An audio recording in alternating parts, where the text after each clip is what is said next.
All right. We are just gonna go without the correct title for this live. Hello, everybody, and welcome to today's episode of the Grim Litany of Librarians. Today, we do not have a guest, which is totally fine. We are talking about social intrigue today, which is honestly one of my favorite parts about Zweihander. And it's an interesting system that I do not get to use often enough because the adventures that I write tend to be more combat oriented. But it's a really cool system. A lot of other systems, they typically just have you roll things to like your charm or like performance checks or whatever. Zweihander doesn't really do that. What Zweihander does is, rather than it being a binary pass or fail, your roles influence the role-playing interaction, which I prefer. I definitely prefer that over other systems that I've looked at, such as I believe it was Vampire the Requiem. Their method for handling social interactions was the doors method, which the language around that was not very fun, not very good. But yeah, so give me 1 second.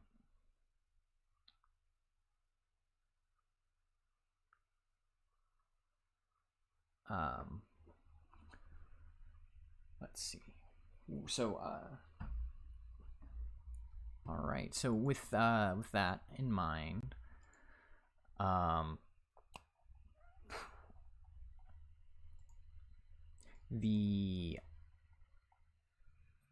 there are a bunch of things that you need to keep track of with your social intrigue interactions, and some of those are your NPCs. Actually, how do I want to go about that? I'm so sorry, folks. Give me 1 moment, please.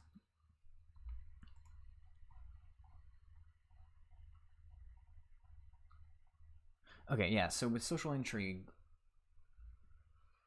you've got like 6 steps to go through. You got to determine the complexity of it. You got to, if it's a simple exchange, I mean, that's easy. That's usually things like haggling the price of salted pork or whatever. That one's really easy. All you have to do is just go, yeah, that one you can just roll for. Usually it'd be an opposed test. I personally don't like doing opposed tests because I feel like they slow down the speed of play. So what I do with that is typically I will set myself a target number for the players to beat. Usually it's determined on the average number of their success number. So like if they would roll, so if their success is between 60 and if they have a 60% chance to succeed critically, or not critically succeed, to succeed at something, what I'll do is set up the target number to be about at a 30, which is a nice good number, and then I'll add their fellowship bonus to that. So if their fellowship bonus is a 6, it would be 6 out of 3, or it'd be 6 plus 3, which would mean they would need 9 degrees of success there. Which I feel that's a system that works for me personally. But social intrigue, like, this is mechanically speaking, that's how I would handle things with the mechanics. But like, social intrigue itself is more than just a mechanical procedure. You can use it to represent different things, like courtroom dramas are a good example of that. If you wanted to write a courtroom drama where you have to convince the judge about your side of things, that would probably be a nice complex social intrigue situation. Some of the examples that are given are things like influencing nobles, or doing like influencing people themselves, a crowd of people, at an oral debate. Typically, that's what social intrigue is. It's one moment, sorry. It's figuring out, or basically rather, social intrigue is the ability to, wow, this is incredibly embarrassing. Social intrigue is the skill set you need to be social, which is, it's a very important. It's like really okay. I'm getting flustered here. I apologize. Social intrigue is a role-playing tool. There we go. That's the words I've been looking for this whole time. So what you do is you'll determine the complexity. If it's a simple exchange, you just roll for it, choose a target number, whatever. That's that. For resolving, so you resolve that. That's all you need. One and done. But if you all want to do, for example, the courtroom drama, that's when you're going to want to do things, the next step of it, which is discussing the objective. So, like, what is your objective for this social intrigue encounter or situation? Let's say you are let's say you're trying to defend yourself in the court of law because you got framed, for example, for a thing you didn't do, and your job would be to convince the judge or jury or what have you that you and your party are innocent of this crime. And so what you would do with that, of course, is you would pick your social tactic.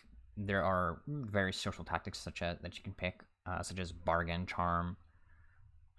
Bargain, charm, and interrogation. Give me 1 second. Yeah, bargain, charm, interrogation, guile, intimidation, leadership, and rumor. And what thing you pick will determine what the path of the. Thank you so much for that, Daniel, for fixing the title at least. For determining how people will interact with you, or for determining how your NPCs will interact with your players. There we go. Brain back on track. And so returning to our courtroom drama, maybe they're framed of murdering a noble's enemy. So then they have to prove that they weren't there. Like they need to prove their alibi, and of course they can't because they're the only ones who were in the area where they were at, so they don't have any witnesses. So that would be probably a leadership or a rumor test, maybe. But of course, it's not as simple as that because it wouldn't be a complex intrigue if there wasn't complexities to this. What skills you pick will influence it, and will influence the NPC's reaction to you. They have favorable and unfavorable skills. I guess what we're doing here is we're just doing a quick rundown of what social intrigue is. So, like, favorable and unfavorable skills. Favorable skills, they are skills that will assist you. So maybe this particular judge admires good leadership, and you pick leadership as your. Wow, this is a really interesting one. Yes, you pick leadership as your favorite skill, or for that judge whenever you're writing it down. And maybe they don't like being intimidated, so you would. Because intimidating the judge is a really bad idea in most cases. So that would be an unfavorable skill for them. So what these do is if they roll a success with the favorable skill, then you will treat it as a critical success later on for determining the NPC's temperaments, which we'll cover that in a bit. And if you're doing an unfavorable skill, you would treat it as a critical failure if they rolled a failure, which is important for determining the temperament again. So the other thing that you have to, of course, keep in mind is the character's reputation. Wow, there is nobody here.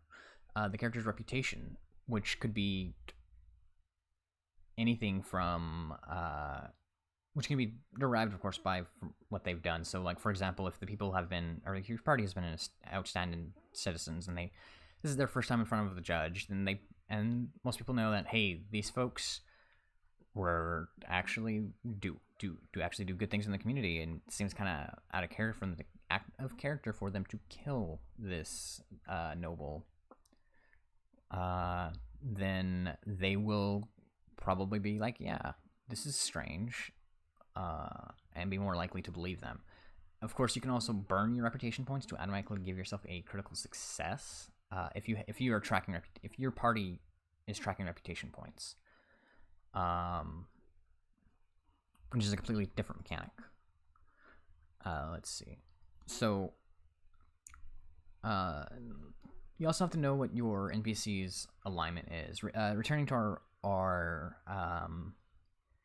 courtroom drama example, we know that the judge is probably going to be order aligned, but maybe they're actually a little more chaotic. Who knows? For our example, they're order aligned, and their social class is probably going to be aristocrat, because it's just kind of how it was back in the day. So that stuff sort of helps you determine what their disposition is going to be. So if you know that the NPC, or if you know the player characters rather, are lowborn and they are more chaotic, then the judge is going to have a less favorable outlook than if they were aristocrats or even burgers, because they're a different social class. But if they were aristocrats and they were order aligned, then it would be the most favorable. It would be like a disposition that the judge could probably have for them.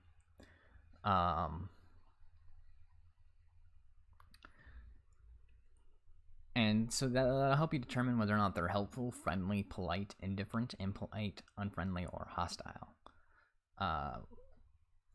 Which that helps influence, again, that'll help influence how the roles go for the role playing. Excellent. Thank you. Yeah, cool. So, I mean, the different dispositions, they're relatively self-explanatory. They're, like I said, helpful. They're going to help you. Hostile, they're going to not be friendly. They're not necessarily going to help. They're not going to help you. They might even hinder you.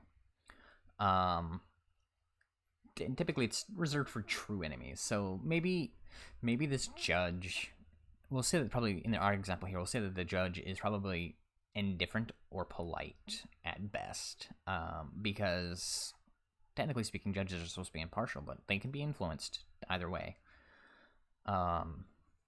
And so when you determine the difficulty rating, if they are the same class, as I mentioned earlier, they're the same class and the same alignment, then it's going to be a plus 20.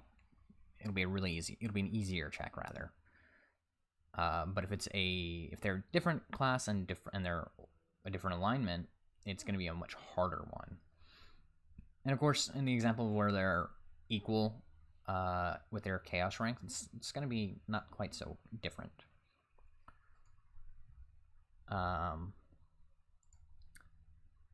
It's going to be just a routine, it looks like, or a standard if they're a different class.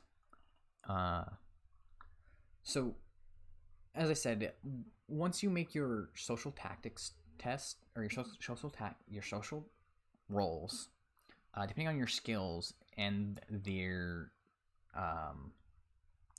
what their disposition is towards the players, it will help influence you when it comes to the actual role-playing phase. So typically what you do is you will first roll the different tests after you've determined what your party's intent is. And then you go to the role-playing phase once you've figured out the results. If it's a success or it's a failure, or if it's a success rather, they're going to be generally helpful. They're going to go, yeah, we can help you with this stuff. But if it's a failure, they're going to be, typically it's going to be unwilling to help you, or maybe they'll be dissatisfied with the thing or suspicious of you. And like I said, that'll influence the interaction overall. Let's see. My experience with social interaction intrigue rules comes from the running the adventure. There is something about Marie. It was the second adventure that I'd ever run, and I'd run that at Gen Con.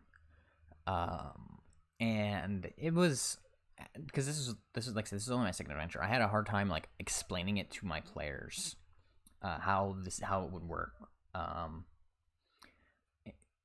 So it's very important to explain, like, if they're going to do a rumor test, it's important to explain that they're not doing it to, like, for example, if they're in a tavern, like they are in Something About Marie. It's important to explain to them that they are doing the test is specifically their approach, how they're handling their approach to the NPC that they're talking to. So in Something About Marie, that would be Marie herself. I don't remember if I think she gives that name. I think that's the name she gives them is Marie. So she will tell them. So like they're not my players. They used rumor. One of them used rumor, and they were going around to talk to the different people. And I sort of like, because this was my first time running an actual social intrigue. I sort of just let it go. Yeah, sure, that makes sense. That's how that works. And as it turns out, that's actually not how that works, which is fine. It's a learning process. But my players, they had fun, it seemed. And so, like, for the example with the rumor, if they pass the rumor test, Marie will be gossipy. Just looking at this successful social tactics chart here, she would be gossipy if she was helpful to them. Which would mean, she would just like, yeah, this. Oh, did you hear about this part of it? And it's a lot of. If I were to run that adventure again, that's how I would handle that. Is I would like make sure that these tests you're explaining them are to be used to influence how your social tactic is approaching the your characters approaching this particular exchange. If they wanted to gather rumor information beforehand, or just gather information in general beforehand, that would be something they would have to do before they enter the social intrigue. So yeah, like that's sort of like that'll explain how you roleplay the character when you figure out what their temperament is towards the players from the results of the tactics and whatnot. So determining that particular thing, like that's what the rules are for. And then when it comes to the actual role playing, one moment. When it comes to the actual role playing, you sort of have to use your best case of judgment there. This is not particularly something that you can write for as an adventure designer. What you do is you give out the information that they need to know, which would be their unfavorable skills, which is higher, their order, their chaos, and their what information they might know if it's necessary. Which is, like, for example, in that courtroom drama, the goal would be to persuade the judge that it's not possible for them to do this thing, to have been there to kill there's no evidence for them actually being there outside of, like, maybe they had a signature weapon or something and somebody just copied that. But you could prove that no, it wasn't me who did that, because I'm over here. And through the social intrigue, sparring back and forth. Let's see. And of course, there is no wrong way to roleplay during these things. That's very important to remember. There's no wrong way to roleplay. But if the player is roleplaying a different direction than their tactic. So, like, for example, let's say in our courtroom drama, the player wanted to do a rumor test to see sort of like to sort of like prove that they were probably like at the tavern. So what you do is you would have the player make the rumor test, and they succeed, and they're maybe they are a little chaotic, but they're an aristocrat. So the judge being an order and a chaos person, they would adjust the difficulty, and then they would go, okay, you'd figure out what their temperament is from that. So with the rumor test, let's say they succeeded, and they're indifferent, but they're familiar with that particular tavern, and there's a detail that the player says that makes sense to that location of that tavern, and the judge will go, huh, yeah, no, okay, that makes sense. Like, you wouldn't have known that if you weren't there. And that would be a piece of evidence, for example, that they could submit. But maybe they fail this test, and rather than treating it, and it's not a critical failure, it's a regular failure. So maybe they're like, yeah, that particular thing, if you'd been there before, you would know that the particular thing happens at that particular time, and you could probably, and that's circumstantial evidence, for example. So it would sort of, like I said, it would determine what their temperament is in this role-playing scenario. And of course, like, I realize that maybe a courtroom drama isn't the best example for this, but it's sort of the one that came to mind.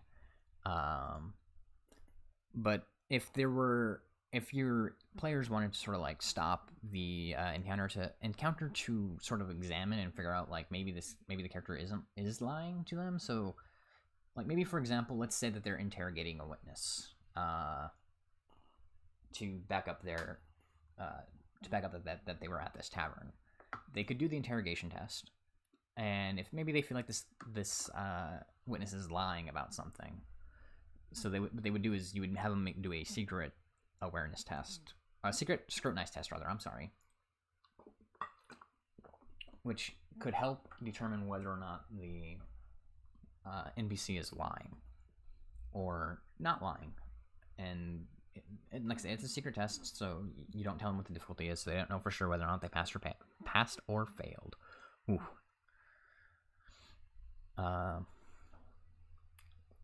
And then after that, like, after all of that role playing is done, you figure out. If you figure out, you feel like that the players have sort of done they've done their due diligence. They've done this thing where they're like, yeah, I believe that we've accomplished our goal here. You let them know, okay, this is what happened. The character might have, like I said, in our case with that, the judge would be like, okay, yeah, I've heard enough evidence to know that you were where you say you were, so we're not going to. So clearly somebody else did this thing. Which that's a perfectly fine example of that.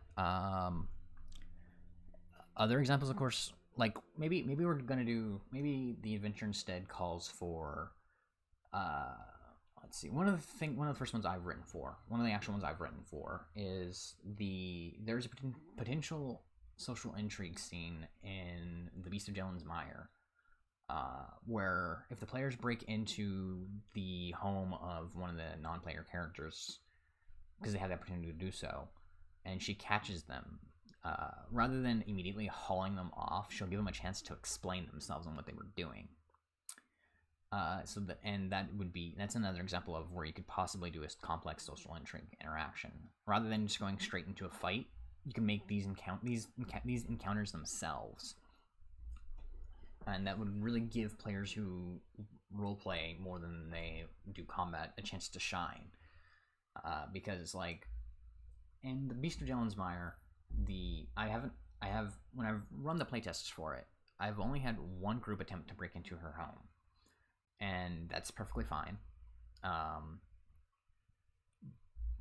But none of them were really role playing, or like they were role players, but none of them were playing like face characters. They were all sort of playing combat characters, so they didn't really have anybody to do the talking for them. So they all sort of like did their own talking, and Elsa, that's the character's name. She was like, yeah, okay. I mean, all right, that makes sense, but please don't wreck in my home again.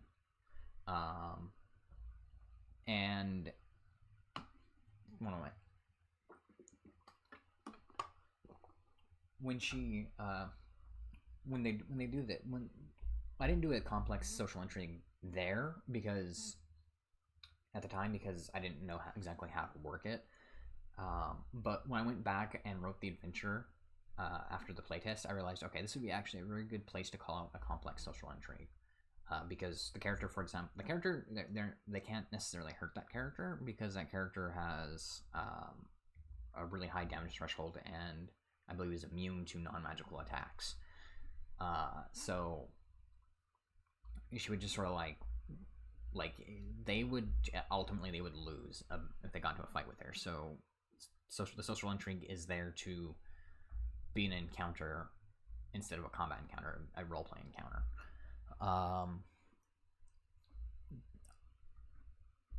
But like for example, in the Wednesdays Zweihander game that I used to play on with Matt Jowett, we had I think he was a provocateur. I could be misremembering that, but Will played a social character, while most of us played sort of combat characters. And he really didn't get to do he did stuff in combat, but where his character really shined was during the social intrigue situations, like in the tavern, as opposed to where my character didn't do so well because that's not her thing. Her thing was hitting stuff real hard. And that's really like what you want to do is you want to weave as many different situations into your combat into your adventure as possible to make sure that all of your players are going to shine.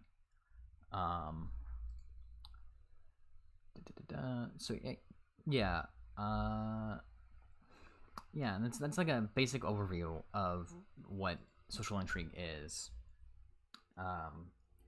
Some other times that I've written into it, or some other situations that I can think of where one could potentially use the social intrigue rules, because you can even adapt these social intrigue rules to other systems if you wanted. It's just that they're written more for Zweihander, but I'm a big fan of adapting them to other situations. For example, if your players were, let's say they were involved, let's say they're involved in one of the campaign seeds in the book is the gangs of Cabarro, I believe is how that's pronounced. And that one is pretty much is like the gangs of New York, so I believe it's inspired by the gangs of New York. So the idea with that one is it's all about the allegiance. So maybe your players are freelance enforcers or something, and they're trying to get hired and they're being interviewed for a potential job, and they want to know more about this job that they're working on. That would be a perfect time for a social intrigue situation. You could have their employer be like a mid-level gang boss, and he'll he or she or they will go, okay, yeah, let's see. Maybe they don't want to let the players know exactly what they're trying to get. So like they're trying to get something from a rival gang, and and they want to get more information about what they're trying to get from this rival gang, that would be a good time to do a complex social intrigue. Or, pardon me, maybe they're not doing, maybe they're not part of the, maybe you're not using the gangs of New Cabarro. Maybe you're using, and maybe you're writing an investigation. That would be another good time to use a complex social intrigue, is during the middle of an investigation. If your character, or if your players are investigating, let's say they're investigating the murder of the noble that they refrained from murdering from our courtroom drama one. And they would like to know, like, maybe who, trying to find out who killed him. So maybe they go to the noble's estate and interview the people around town, or around the estate, and you can handle those as complex social intrigues there. The goal, of course, for those ones would be get the information that they need from the person, and the different skills could be like, maybe it's the butler that they're interrogating. The butler himself is order aligned and probably a burger.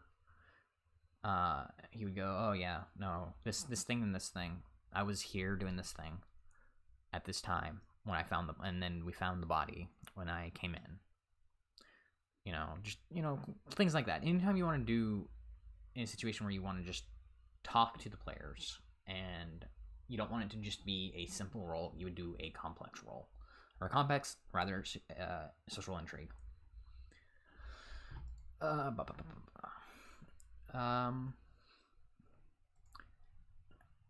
Let's see, what are some other examples that, like investigations are one,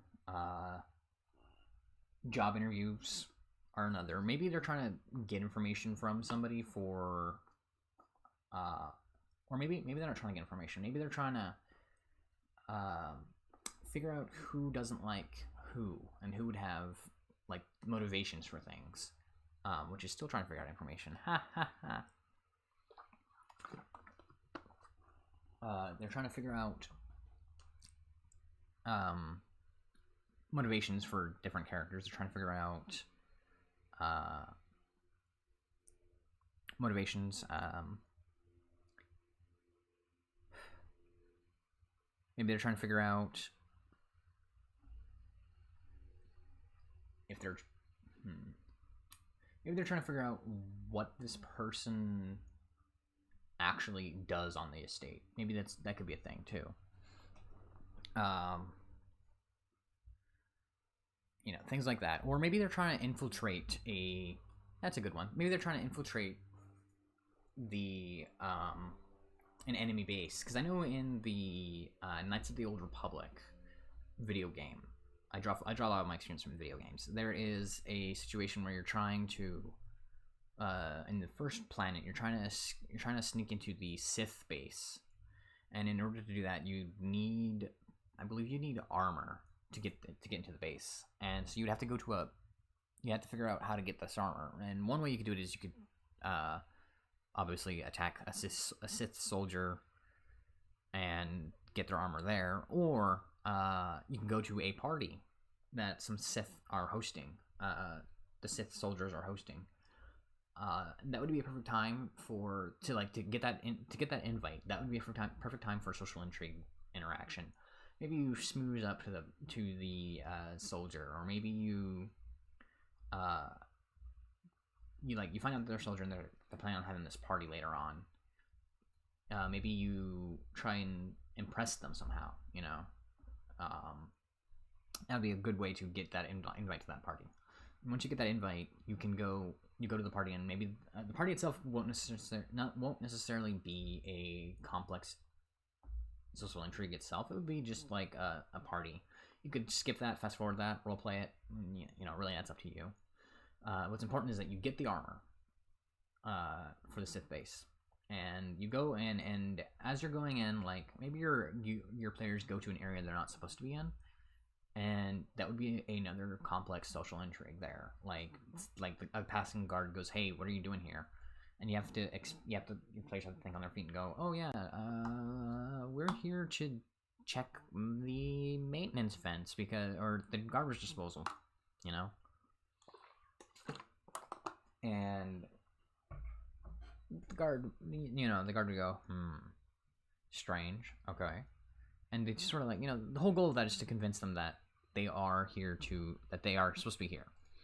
Another good example, of course, of social intrigue stuff, like, it could be influencing a politician. Maybe they're trying to influence this politician maybe they're like they're trying to influence them to let them do things around town. Like, for example, maybe they need to get a license to carry their weapons in town.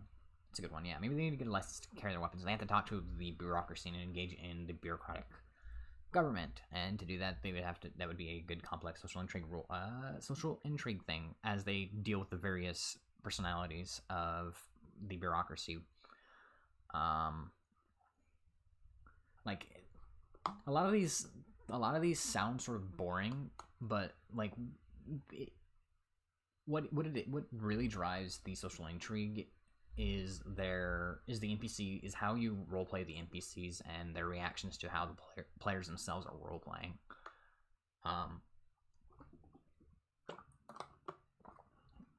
If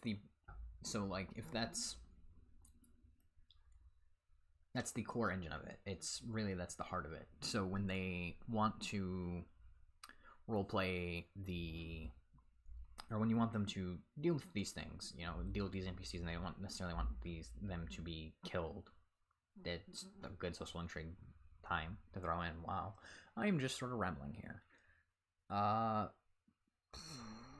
Let's see, what else would be a good one. Maybe they would be another good idea that you could use for social intrigue.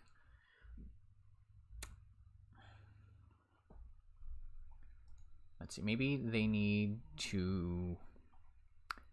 Let's look at some campaign seeds here. Maybe they need to convince their commander, because they're involved in a war. Maybe they need to convince their commander that they need to go on leave to handle some situation at home, for example. That would be a good place for a complex intrigue.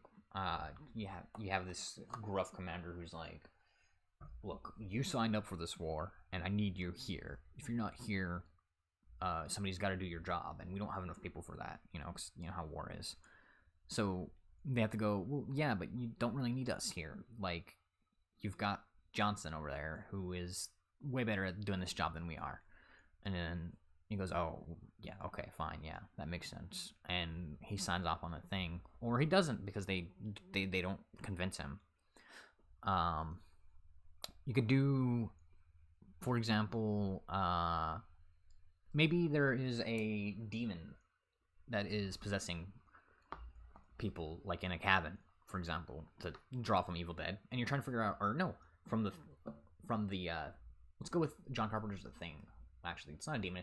It would be a demon in here, but the point is, like, it's really good for these complicated situations where combat's not the answer, where role-playing is the answer, and for various reasons. So, for example, you're trying to figure out who is the demon among them, who's possessed by the demon. So you would have this complex social intrigue role, and where the demon's goal is to not be found out, but the player's goal is to find the demon and exorcise them. You could do that. You could do that with cultists too. Let's see. What are some other good seeds that we could pull ideas from? Let's see. Maybe the players are trying to deal with the maybe they're trying to figure out who this character is. Like in something about Marie, typically the intrigue role, or the social intrigue interaction, is to figure out who Marie is, because Marie is this quite frankly, she's a bit of a badass. She teaches the brothel workers how to defend themselves against the bouncer, Diesel, I think is his name. And one of them just straight up punches him right in the face and knocks him out in one hit. And that's because Marie showed her how to do that. And that's the first hint that you get that Marie is not what she seems. Army of Darkness is basically a Zweihander game that went off the rails, so the Evil Dead comparison is apt. I appreciate that, Lilith. Because that's exactly what I was thinking of, yeah. So, like, with Marie, like I said, you get your first indication that she's not who she might be more than who she meets the eyes. And it turns out later on, of course, that she is a member of the Inquisition. And she's basically here to hunt somebody down. So, but like maybe they want something different. Maybe the players don't want to know. Like maybe they don't care that she's secretly punching people. That she's secretly a warrior. Maybe they just want to like get to know her. You know, that would be it. Again, that would be a social intrigue thing. Like just get to know more about her.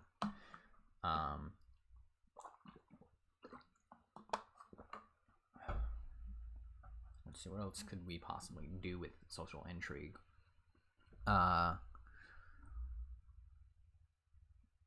Courtroom drama. I mean, maybe they are just meeting a new person for the first time, and this new person is going to be working with them, and this person wants to sort of figure out what their skills are.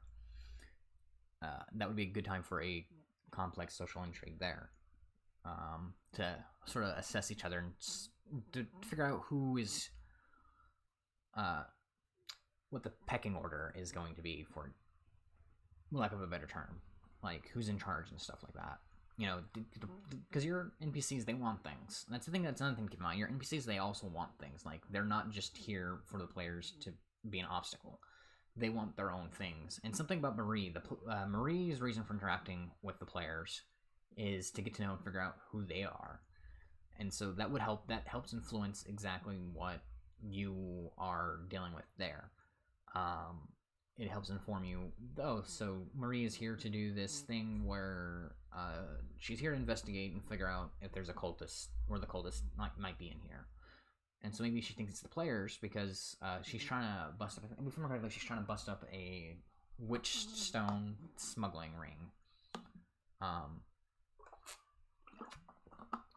So that would be one thing that she would do, is she would pop in and go, okay, maybe these guys are the smugglers. And then when she turns out the smugglers, she sort of loses interest in them. Which is, like I said, that's the thing to keep in mind. Like, what is the non-player characters? What is their goals? What do they want out of this interaction?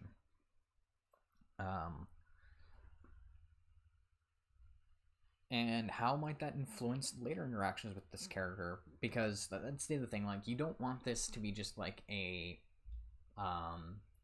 you don't want this to be just they do the thing and then the thing is one and done. This has impact on the this should have impact on the campaign, more so than I think more so than combat should have impact on the game, because the way things go can make or break you and give you an opponent, or give you an enemy or a friend. For example, if you become friends with that judge as a result of this interaction, the judge can maybe help you later on, or be like a character witness for you, and maybe you can figure out, oh hey, from the courtroom drama, oh hey, maybe that noble who framed us, and we have the evidence now to prove that he framed us, and he's the one who goes to jail. Let's see. And you get the same judge again, and the judge is like, yeah, no, I've heard this case already. I know that it wasn't y'all, so it had to have been, and if it's this person, and you have the evidence for this person, they're a little bit more like, yeah, okay, that makes sense.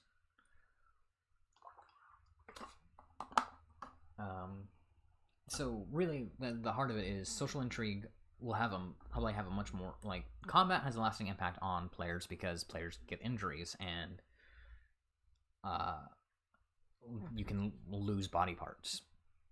Social intrigue has an impact because you might not lose body parts, but you will lose or gain a reputation for how you handle situations. And non-player characters will react appropriately. If you have a reputation for being a jackass, they're gonna treat you like a jackass. If you have a reputation for being, nice, they're gonna have that interaction with you. Let's see. You're gonna have that nicer interaction with you. They're gonna go, okay, I know this person has a reputation for being a nice person. I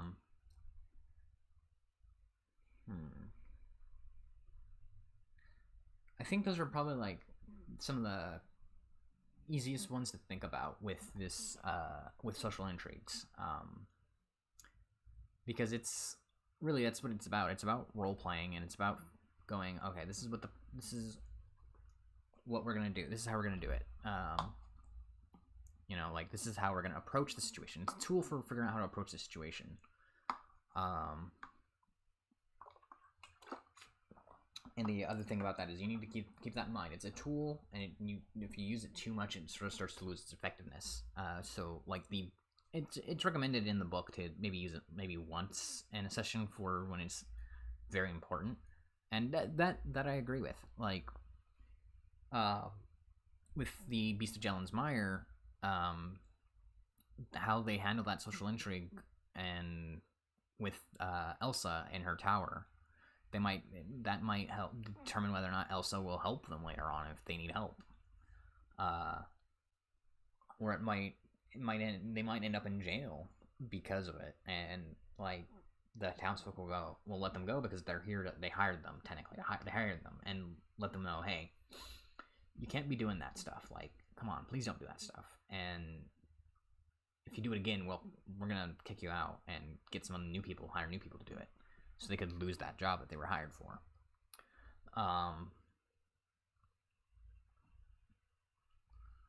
Let's see. I think you don't want to overuse it, because if you do find yourself overusing it, then maybe it's maybe you need to ask yourself, do we actually need to roll tests for some of these interactions? Because if you don't need to roll a test, don't roll a test. Just role play. Set the dice aside and role play. That's like the number one piece of advice that I personally follow is roll the least often that you can. Because a lot of times these rolls they're slowing down the game, and they're just not as interesting to deal with as they could be. Let's see. All right, so let's sort of bring us to the next part of this this segment. We're writing this adventure, of course, and normally the guest would sort of dictate the direction that we take with this. But we have no guest here today, and so what I'm going to do is I'm going to sort of talk a bit about the thing. We're going to figure out what this social intrigue is. So last time we know that the adventure takes place in the city of Port Blood, and there are 3 factions that are involved in the trade of this illegal substance called blood schnapps. You've got the mayor, the Merchants Guild, and the Stevedores Union. The mayor and the Merchants Guild were sort of working together to import it, but now the mayor wants to make his own supply of this stuff and kind of cut out the middleman, cut out the Merchants Guild. And the Stevedores Union, their thing is they want the blood schnapps out of their community because it's not doing good things for the community. It's making things worse. So what they do is, we previously met the 2 members of the Stevedores Union, as well as some toughs sent to deal with them, which would be the introduction plot hook, and the location would be the tavern. And then the thugs work the combat situation, which is a perfect time for us to introduce a social interaction. So maybe after they've dealt with the thugs in the combat situation, if they scare them off, they scare them off. If they kill them, then the guards show up and go, "Hey, what happened here?" And they have to sort of explain there. But maybe either way, their next course of business is like after they explain that it was self-defense or whatever, is they're probably going to want to go investigate what the mayor thinks of what's going on here. And that would be a perfect time, I think, for us to introduce a social intrigue. So with the mayor, we know that the mayor wants to cut out the Merchants Guild from the trade. And we know that the mayor wants to do it himself. So those are things that we need to keep in mind. Like, how is he going to try and influence the players? He's probably give me one moment, please. He's probably chaotic because of what he wants to do. The mayor is probably chaotic in alignment. So you would record that information down where you on your tracker at the end, because there's a tracker for this. You would record their information. So the mayor's chaotic. Excuse me. And his he's the mayor, so he's probably going to be an aristocrat. That's his social class. And so you record this information down, and you'll want to figure out what his disposition is towards the players. They're new people in town. Maybe he sees them as people who he can hire to handle the situation for him. So maybe he was going to try and put on the face that he is not necessarily helpful, but let's see. Maybe his disposition towards them is polite. That seems right. And so we know that his goals is to get rid of the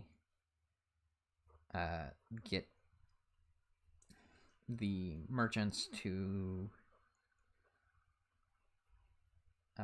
stop competing with him.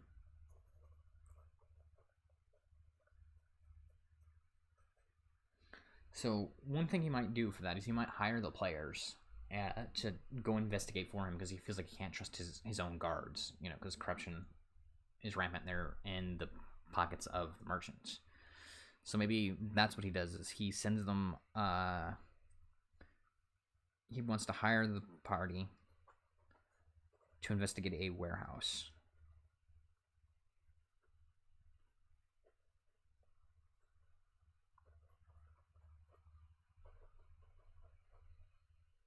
Of potential blood schnapps. And with that in mind, like, we know then that that'll also give us the direction of our next part of the adventure. So he wants to investigate. He wants them to go investigate this blood schnapps, and so when we gotta figure out what information he knows. He knows that the warehouse is owned by the head of the Merchants Guild, whose name I can't remember, but he's also an Atzlan of the Merchants Guild.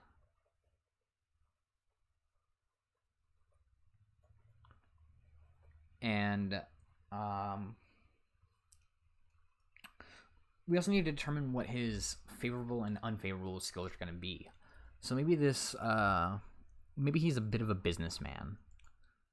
So maybe he likes that. He admires that in people. And so bargain would be a favorable skill for him. And if the players pick bargain and they succeed, they treat it as their critical success. Bargain is his favored skill. And if his unfavored skill is, his unfavored skill people don't like being intimidated. But that's one I always pick. Maybe he. So maybe let's do something different. Maybe his unfavored. Maybe the skill he does not favor is leadership. Is his unfavored skill. Because he doesn't want the players to feel like they're the ones in charge, because he's in charge. He's the big man in charge. He's the mayor of the town. And so you kind of got this setup here where the mayor, or this tells us a lot about the mayor. We know that the mayor, he's going to be polite towards them, and the players there. So the players, if the players do their tests and they succeed on them, and one of them has picked a favorable skill, he will be helpful in this interaction. Let them know that the mayor, or not the mayor, that the guild owns the warehouses that they're going to, and maybe he knows, maybe he does know what the guard routes are, or not the guard routes, but like the number of guards, or kind of guards, the kind of people that the guild hires. So the security, there we go. That's the word I'm looking for. The security the guild has on this warehouse, and he'll tell them that. Maybe if they don't, maybe if they don't know, if they don't succeed on these, or they make him really mad, he doesn't tell them that. Has hired. What else? What else could he? He could potentially also know.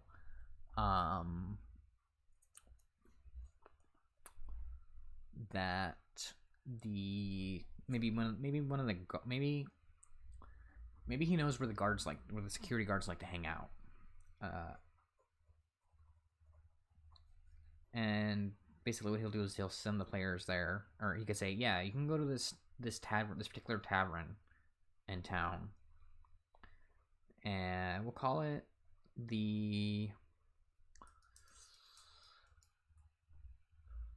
let's call it the Barking Dog.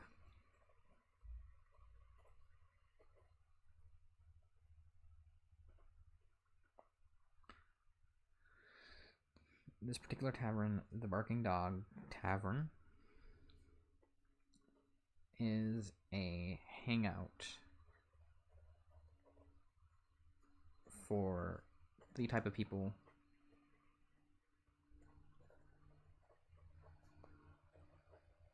who might protect the place. Let's see, and so like ultimately his goal is, of course, to convince the players that maybe they can find the evidence. So we'll write down his goal is find evidence that blood schnapps is being smuggled in.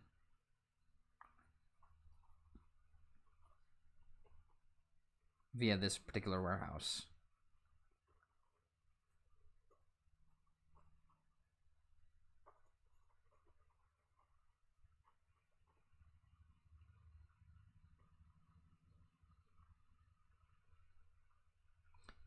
So really what they're doing is they're trying to figure out what they want, what he might want. Now, this is assuming the players decide that they want to go to the mayor. They may also, maybe like depending on how they handled the thugs, maybe they get an invitation from the Merchants Guild themselves to go, hey, come here, we need you to do something for us. So we'll have to. So let's write a potential social intrigue for that as well. We'll call this one for the guild leader. And of course, what he wants to know is he's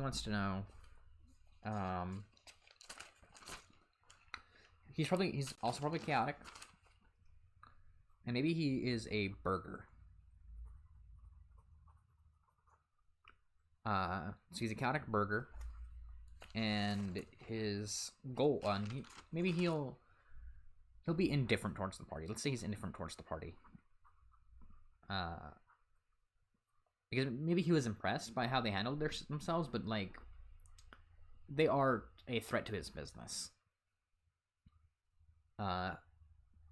but maybe a useful threat to his business, in that they can potentially figure out for him who is his competition, because they don't know that yet. And so his goal would be to figure out who his competition is in town to get for the blood schnapps, because somebody else is now producing blood schnapps and it's not coming through the port. And maybe he has an idea of where the I apologize for that. There are sirens. So maybe he wants to get these is coming from.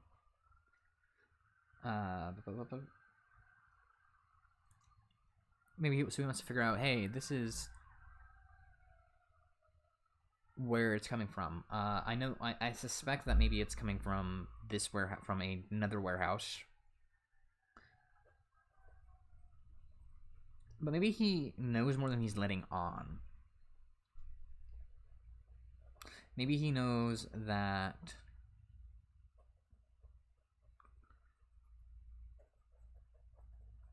this particular warehouse is owned by the mayor.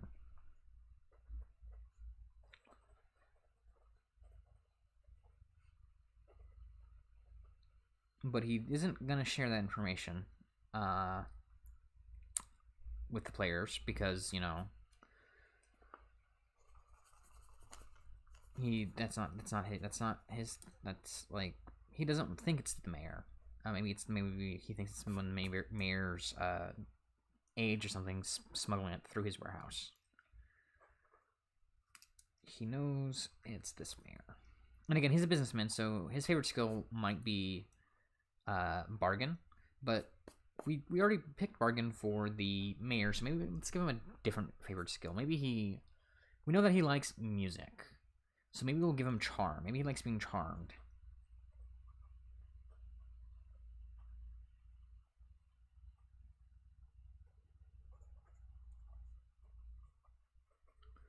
And maybe he doesn't like being bargained with. Like, maybe for him, his word is final, is a favored skill. And bargain is an unfavored skill.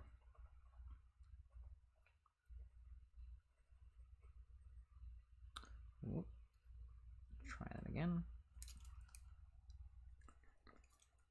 Unfavored skill. There you go. And like, maybe he is willing to pay more.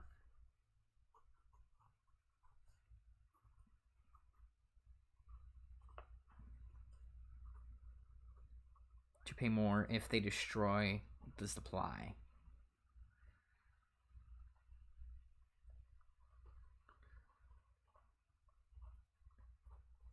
Because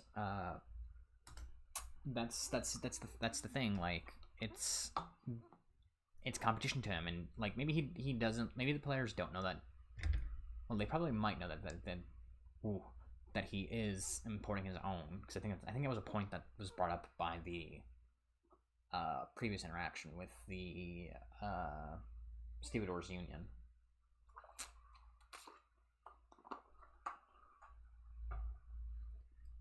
Pay more if they destroy the supply.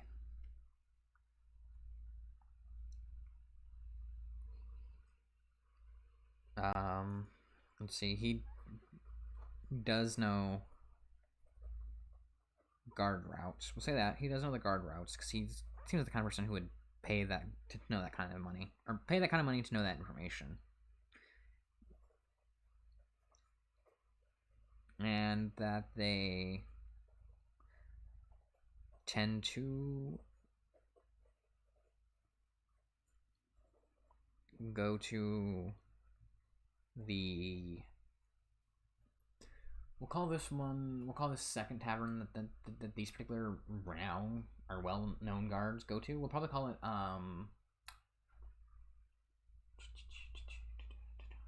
we'll call it we'll call it the Chunky Mermaid. That seems good.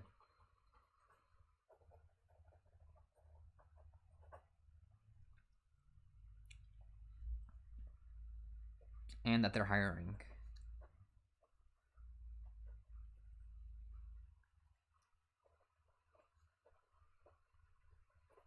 So that way, that sort of gives the players different ways to go about things when it comes to infiltrating either warehouse. Yeah, and I think that is wow. Now, normally these episodes go much longer than this, but number one, I don't have a guest today, and Social Intrigue itself is relatively short and simple. What you do is you write down the information that you need to know, and what information, such as their ranks and stuff, like what chaos, if they're chaotic or order aligned, chaos or order aligned rather, what they know, what their goals are, what their position towards the players is going to be, their disposition, and sort of like how this will help influence the players and how they will go about things with their interactions with the players. I think that's all we're going to have for today's episode. It's really short, like I said. It's only about an hour long. So thank you all for coming today. Let's see. Normally this would be where I would have the guest promo stuff, but I guess I'll promo my stuff instead. You can find me on Twitter at DMIraneDB, also on my own Twitch at DMIraneDB, and tomorrow, that would be Monday the 15th of March, I'm releasing something on the Grim and Perilous Library. Yeah, it is a lot like it is in real life. It's either a navigation of conversations between two parties based on basic information, or people end up rolling initiative part of the way in. Yeah, because communication does break down, and that's something that you need to keep in mind. Communication can always break down. And it's the worst case scenario when that happens. Yeah, so we're going to go ahead and end the stream here. You can find on Wednesday, I believe it's this Wednesday, that would be the it's 3 days from now, right? Yeah, the 17th, I believe it is. Come back to the Zweihander channel for some silver, the actual play Silver and Blood. I believe that is at 7 p.m. Central Standard Time, if I remember correctly. Or, no, 9 p.m. Central Standard Time. Let me double check that information. Wow.